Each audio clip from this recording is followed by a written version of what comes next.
This is actually the place where I had thought to become a hermit initially, maybe in a caravan here because of the friends in the area. But the bishop had another idea.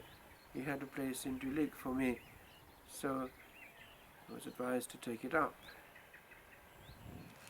Years previously, I was in the monastery and I was in retreat for ordination to the diaconate,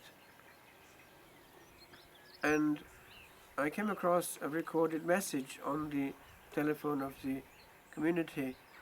It was from Ellen, who lives here, and it said just two words essentially: "We're coming." And it hit me what the power of sound is, sent through modern means through the air. Of course, that can happen even after death. The sounds can remain in the air when the soul has gone on. And it can be quite moving, as can indeed pictures of people who are long gone.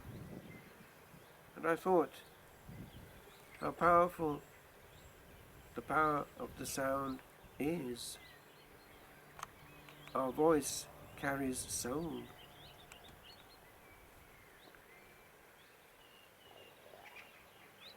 The engines of the mastered mind of man, the craft of holding all and calling on from absent being, where no meaning can across the waters march, the dabblings done to voices never heard,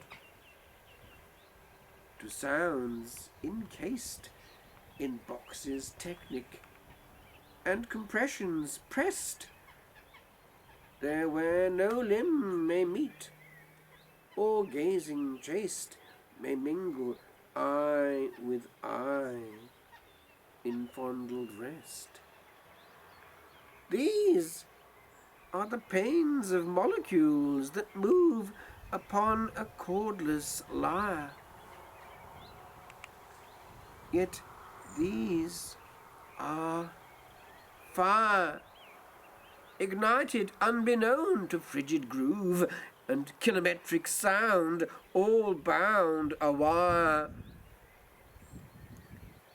Yet in a dormant echo there is more